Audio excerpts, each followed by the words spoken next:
freezing cold. Okay, okay. It's not going to hurt you, it's just going to frighten you. Relax. He's really shaking. Don't jelly, Andy. I'll be right in a second. Just need to relax again. Mia is worried about Andy and decides it's time to take him away from the landing. As everyone gets up to leave, there is another discovery.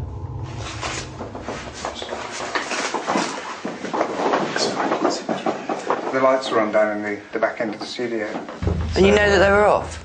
Well, we think that the lights were all off, weren't they? Before we started shooting, I walked round to my car. It was all off. They were definitely off? Yeah, top and bottom. While Mia takes John and Andy into the chapel, Mark and Julia remain on the landing, hoping to experience some paranormal activity. Right, I'm going to move over this way a bit. You move across because I want you to look down that corridor. And tell me if you can see anything.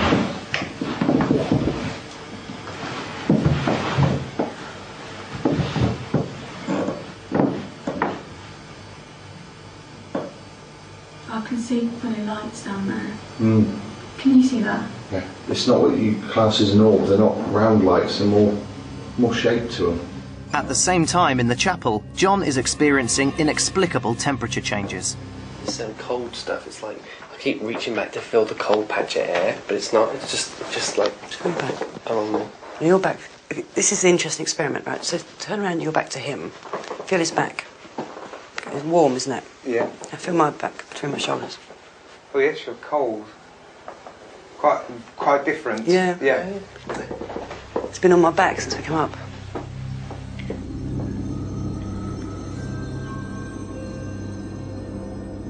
The activity continues on the landing as Mark and Julia hear a noise.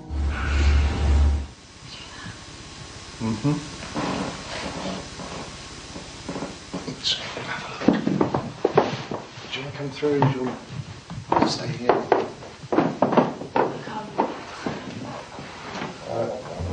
What did you think you heard? It sounded like a sneeze to me. There's certainly no one in here that's made that noise. I know the window's open.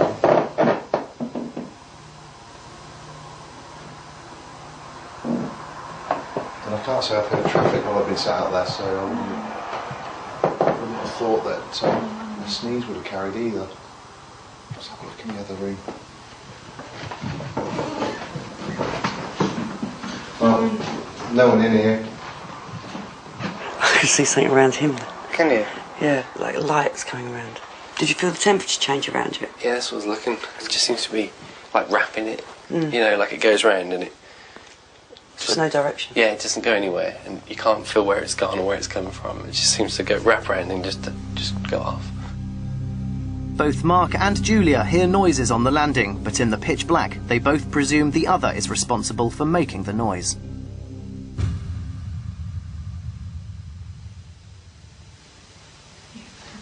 Sorry? You? That was you moving. No. I thought it was you moving. All that rustling? Yeah. No, it's not me. You sure? Yeah. 'Cause I actually thought it was you. That's why I've been looking this way, because I thought it was It you. wasn't me. You sure it wasn't you? No, it's not me.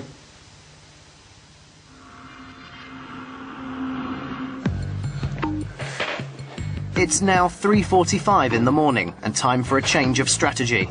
This time Julia is to be left alone on the landing to see what happens. But can they hear me on the mic? Sorry? They can hear me on the mic. Grab hold of that, please. Mia and Andy decide to keep investigating the building, while John and Mark go to the Winnebago to watch Julia on the monitor. She's looking particularly spooked. Is she okay? I think she's up there on the road, isn't she? Yes, yeah. Julia starts hearing noises on the landing.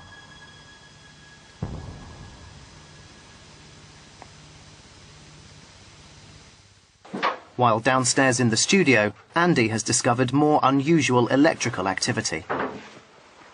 Those lights were off earlier on. Definitely off. I came down here just to use the bathroom and turn the corridor lights on because it was so dark. The lights in the studio were all off. Julia is trying to keep calm on the stairs, even though the noises are getting louder and more frequent. I've got a strong feeling she's upset. Or she's... At the moment. Yeah. But I don't know, she's got to be left there on her own. I think Julia's still seeing those lights down that corridor. They could be quite intimidating if you're there on your own. But to have your back against that railing bit, that's the worst thing, because it's kind of like that's where all the activity is, and you've got your back to it, and it's like open, so you feel really exposed and vulnerable.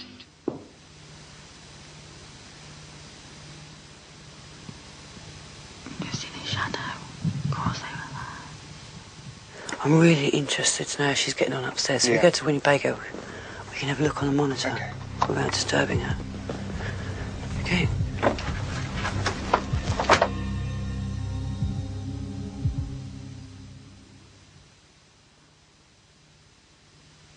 Oh yeah, how's she doing? How's she been doing on the monitor? Looking a tad nervous. I just heard a sneeze then.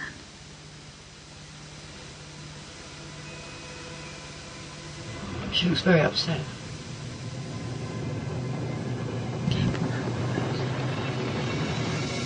Mia decides that Julia has braved her stay in the building long enough, and she rushes inside before it gets too much for her.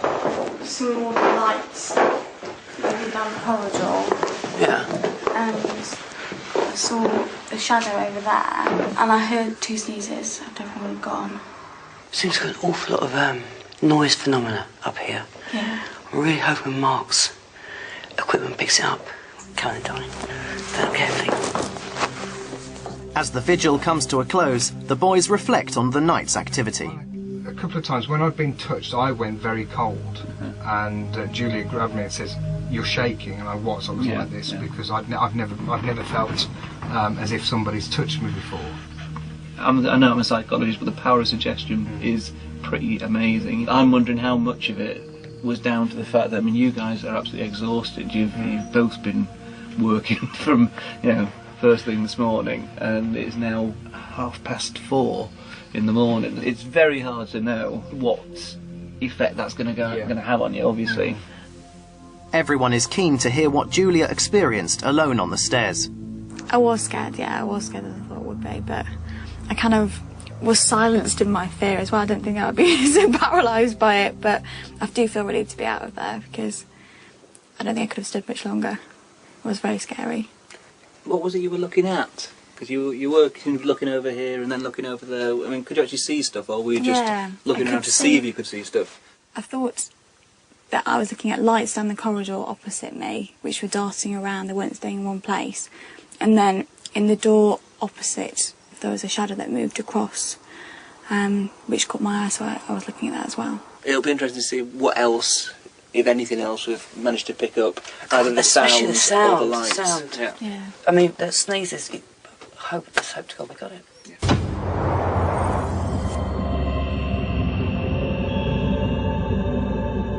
The following day, Mark believes he has recorded conclusive evidence on his equipment. Having reviewed the mini-discs that were recorded yesterday evening, I've now found the sound of what I believe was a sneeze. At the time, myself and Julia were sat on the landing area, and we too believed that that's what we heard.